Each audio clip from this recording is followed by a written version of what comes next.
You said you forgave them. You may have meant it at the time. You may have felt something shift in your chest when you said it. A loosening, a brief sense of altitude, the quiet pride of having chosen the harder, better thing. You told yourself it was over. You moved through the following weeks as if it were, and then something small happened. A tone of voice that reminded you. A person who resembled them in posture or phrasing. A moment of being overlooked in a way that was objectively minor, and somehow not minor at all. And you were back. Not back in memory, back in the body. Back in the specific quality of contracted, guarded, slightly nauseous awareness that you associate with the original wound. The forgiveness didn't hold. Or rather, what you called forgiveness held the name without holding the thing. This is not a moral failure, it is a structural one. The problem is not that you are insufficiently willing to forgive. The problem is that what most people mean by forgiveness, the release, the letting go, the decision to be done with it, is not actually what forgiveness requires. It is what forgiveness promises to feel like once the actual work is complete. You reached for the feeling without doing the work, and the feeling arrived briefly and then dissolved, and you were left wondering what is wrong with you that you cannot simply be done with it. Nothing is wrong with you. You were taught a false sequence. You were told that forgiving means releasing, that releasing means no longer carrying, that no longer carrying means the wound no longer governs. But the wound was never waiting for your permission to govern. It has been running its own logic this entire time beneath the level of your decision about what to name it. The thing that has been operating on you is not the person who hurt you. They are almost beside the point now. What has been operating on you is the unacknowledged scale of what was actually taken, and the fact that every attempt to forgive before that scale is fully faced is an attempt to pay a debt without counting the money first. What becomes possible on the other side of the real thing is not the absence of the wound. It is something more durable than that. The capacity to carry the wound without letting it decide for you. That is a different kind of freedom than the one forgiveness usually promises. It is quieter, less dramatic, and it does not depend on the other person understanding, apologizing, or even being alive. The behavior I want to name, the one that lives just beneath "I've forgiven them," is this: you have become fluent in the wound without knowing it. Not in the sense that you think about it constantly, in the sense that you have built around it so completely, adjusted your expectations here, closed a door there, decided in advance what certain kinds of people will do, developed a preference for arrangements that cannot hurt you in that specific way again, that the wound's logic has become the logic of your daily decisions, and you no longer notice it because it moves like a reflex. It doesn't announce itself as reaction. It presents itself as wisdom, as knowing better, as having learned. You call it discernment. In some cases it is. In some cases it is the wound making your decisions while wearing the clothes of judgment. The difference is this: discernment is available as a capacity. It can be suspended when the situation calls for it. It can soften when evidence suggests something new is possible. The wound disguised as discernment cannot be suspended. It will select the evidence that confirms it and discard the evidence that doesn't. It is not reading the present situation. It is reading the original one, finding its pattern everywhere, protecting you from something that may no longer be in the room. If this is giving you language for something you've been carrying without one, subscribe. The wound's logic when it has been operating long enough beneath the surface, becomes genuinely difficult to see, not because you're avoiding it, but because it has woven itself into the texture of your personality so completely that what belongs to it and what belongs to you have become hard to separate. Hannah Arendt, writing about the political capacity for forgiveness, made an observation that extends far beyond its original context. She argued that forgiveness, real forgiveness, not the performance of it, is not primarily about the past. It is about the future. Specifically, it is about the human capacity to begin again, to interrupt an otherwise inevitable causal chain, to create a break in the sequence that the original act set in motion. Without forgiveness, she wrote, we would be forever imprisoned by what has been done to us, condemned to reenact the consequences of events we did not choose and cannot undo. Arendt was writing about politics, about the impossibility of collective life without some mechanism for releasing people from the full weight of their past actions. But the structure she was describing is not political, it is human. The person who cannot forgive is not imprisoned by the other person. They are imprisoned by the automaticity of what was set in motion, by the logic that the wound installed and that now runs forward through time, determining reactions, shaping perceptions, closing options without being recognized as the wound's logic rather than their own. But she was equally clear about what makes that interruption possible, and it is not will, it is not decision, it is not the sincere desire to be finished. It is seeing fully, precisely, without the softening that well-meaning people around you have been urging, exactly what happened and exactly what it cost. Most people are encouraged to do the opposite, to minimize, to contextualize, to make allowances for the other person's limitations, their own wounds, the circumstances that made them what they are. This is presented as generosity, as the mark of a psychologically mature person, and in its right place, after the accounting, not before it, it may be. But performed in advance of the accounting, it is not generosity. It is avoidance with better rhetoric. The person who moves immediately to understanding their perpetrator's perspective before they have fully inhabited their own loss is not being generous. They are using the other person's inner life as a way to not have to be present in their own. It is a lateral move, not a forward one. It changes the subject, and it works. In the short term, it produces the feeling of having been the bigger person, the more evolved one, but the wound unaccounted for remains. It simply now has to compete with the story of how well you've handled it. You cannot release something you have not fully held. That is the sentence that breaks the false sequence. You were told that releasing means not holding, that the spiritual work of forgiveness is the work of letting go, of opening the hand, but you cannot open your hand around something you haven't yet allowed yourself to fully grasp. The grasping comes first, the acknowledgement, specific, measured, unflinching, of what was actually taken, not something painful happened. What was taken. Name it in its actual dimensions, not I was hurt. How specifically? In what form? Over what duration? With what consequences that persist? At what cost to what you might otherwise have become or done or risked?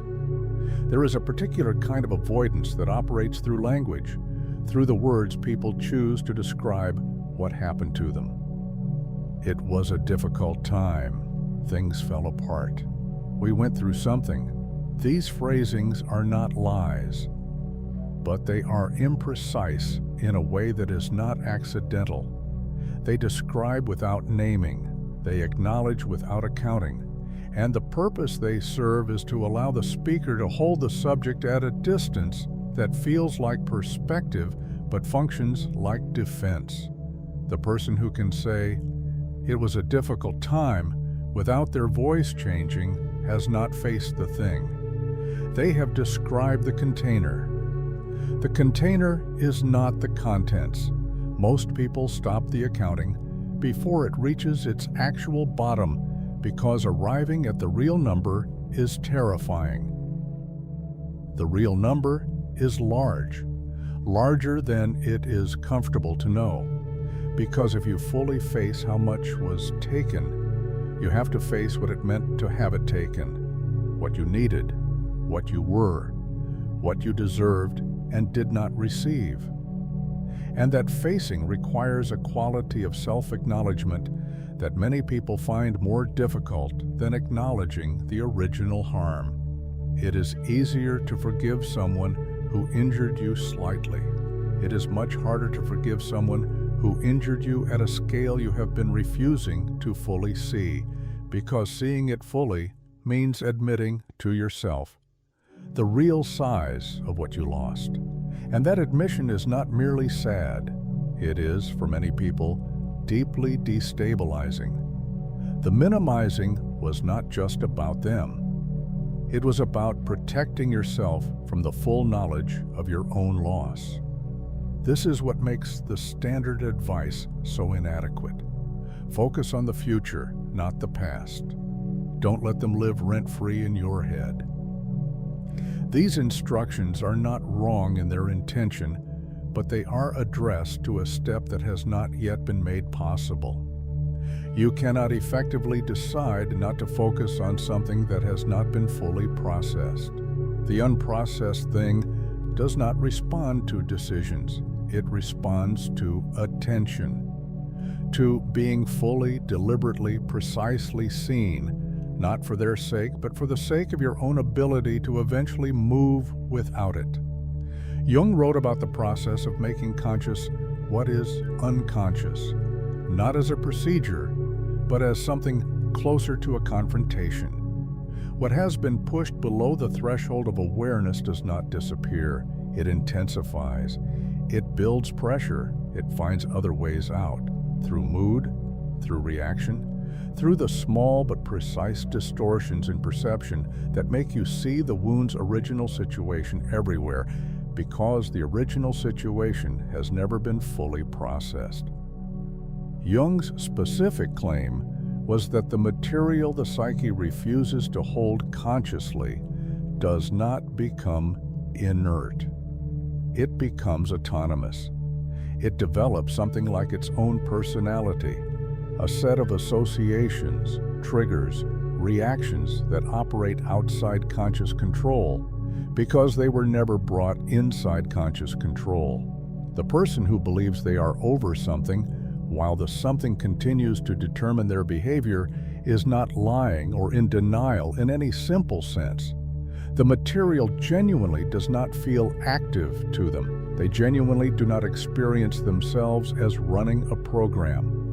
The program runs beneath the level at which they are operating. The unacknowledged loss does exactly this.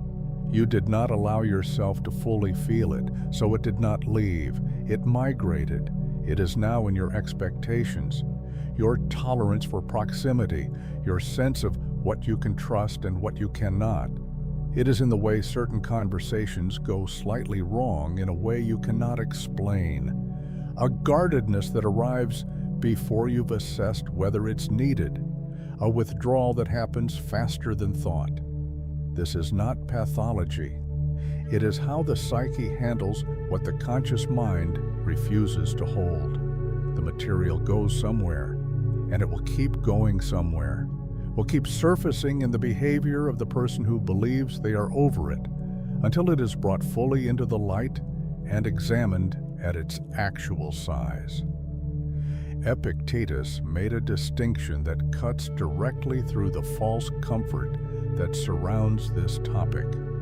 He separated what is up to us from what is not up to us. not as a philosophy of passivity, but as a discipline of honesty. What is up to us? Our response, our judgment, our willingness to see clearly.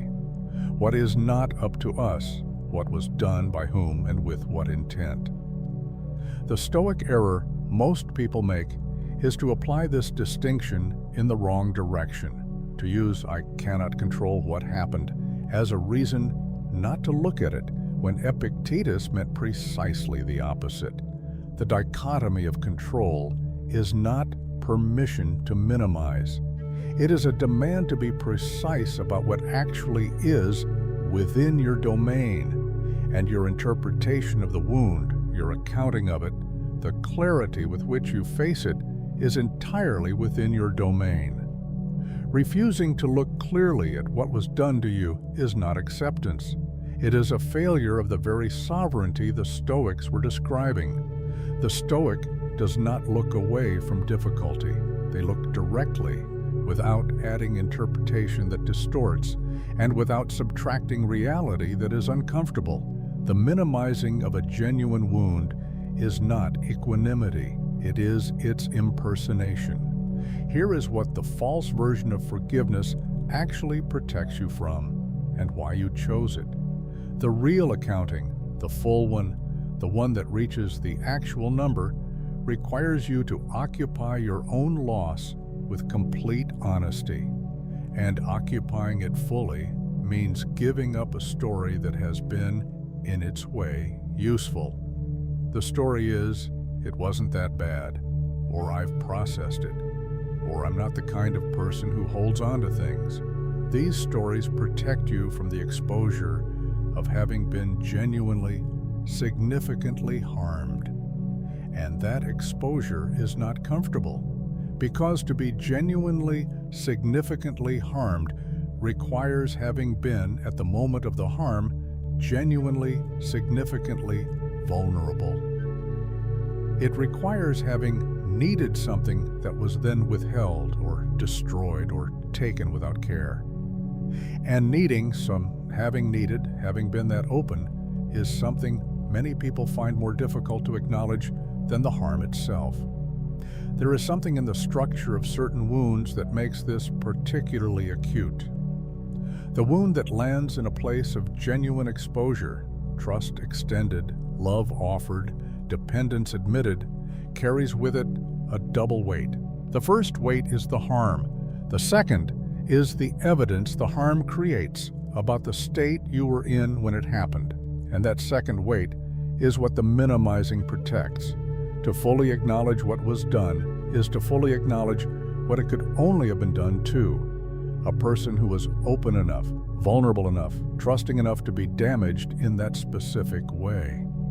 The minimizing is a way of retroactively recovering that exposure. Of saying, "I was not that open, I was not that affected. The cost to me was manageable, and therefore I remain the person I have always believed myself to be, the person who does not need too much, who does not hurt too long, who has processed this and moved on." This is Dostoevsky's Underground Man in a different register. The Underground Man, Dostoevsky's most precise psychological portrait, is a person who cannot bear his own pain directly, so he processes it indirectly, through spite, through superiority, through elaborate intellectual structures that protect him from having to simply feel what he feels. He is ferociously intelligent. He is also, Dostoevsky makes clear, suffering at a level he cannot admit even to himself. And the intelligence is largely in the service of the non-admission. The person who cannot forgive, not because they're cruel, but because they haven't fully grieved, is doing something structurally similar. The unprocessed wound becomes an organizing principle, a way of making sense of the world, a guarantor of a particular kind of dignity, the dignity of the person who has suffered, who knows what suffering is, who cannot be surprised by it again because they are always already watching for it. This dignity is real. It is also a prison. And the key is not forgiveness in the cheap sense. The key is grief, actual grief, the full, humiliating, undefended experience of what was lost and the size of the loss. The grief that does not position itself as insight or strength or the mark of someone who has processed their past, but that simply sits with the fact that something was taken that mattered, and that the taking was real, and the size of the loss is what it is, and no amount of narrative management changes that. Arendt was pointing at something when she described forgiveness as an act of creation, a beginning, not an ending. She meant that it requires a kind of courage that is not the courage of overlooking, but the courage of fully seeing, and then, after the seeing, choosing not to let the seen thing make all your decisions from that point forward. This is precise. Forgiveness does not mean the wound is healed. It does not mean the event did not happen. It does not mean the other person was in some sense acceptable. It means, I have held this fully, I know its real dimensions, and I am going to be the one who decides what this means about my future, not the wound. And this is what distinguishes the forgiveness that holds from the forgiveness that dissolves. The forgiveness that dissolves was never a decision about the wound. It was a decision about wanting to be someone who has forgiven. A decision about identity management rather than honest accounting. It produced a feeling, the feeling of having been the person who let go. But the wound was never addressed, and so the wound continued, and so the feeling faded, and so the cycle began again. Another attempt, another declaration, another brief altitude, another return to the governed life. That final piece, not the wound, is the part that requires the accounting to have happened first. Because if the accounting hasn't happened, the wound has not been seen, and something that has not been seen cannot be refused authority. You can only revoke the decision-making power of something you've fully confronted. The person who forgives without grieving first is not revoking the wound's authority. They are pretending the wound isn't there. And the wound unseen continues to govern from below the surface, exactly as it was before the forgiveness was declared. You think forgiveness is about the other person.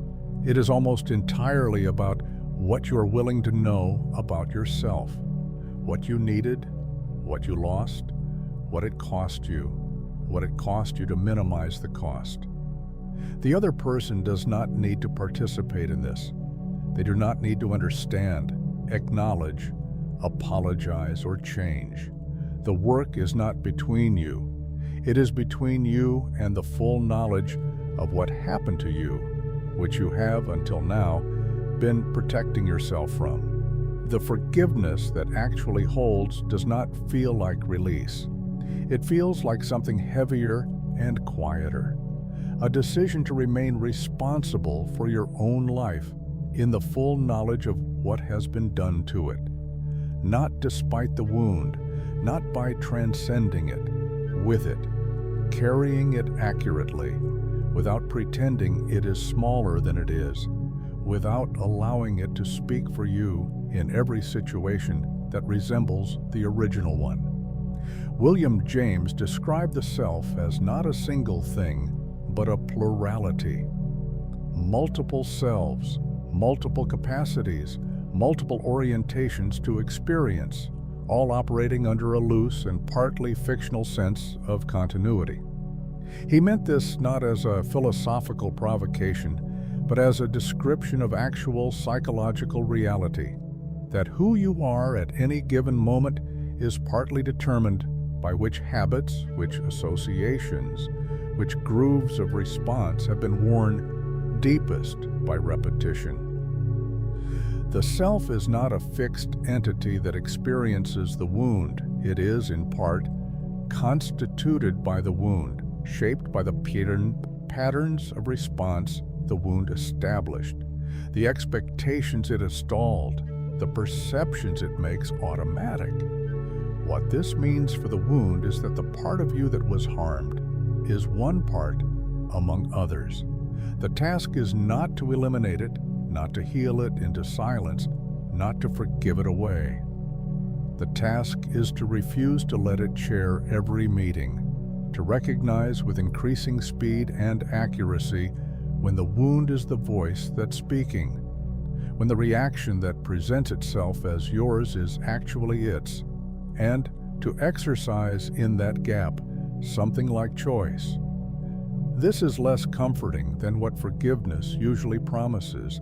It does not end in a feeling, it ends in a practice, the ongoing daily practice of noticing when the wound is making the call and asking with as much honesty as you can manage, whether that is the call that actually serves your life or whether it is the call that protected you once and has been protecting you at increasing cost ever since.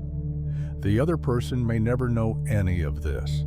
The other person may be long gone. The other person may not deserve the consideration you are nevertheless being asked to give yourself.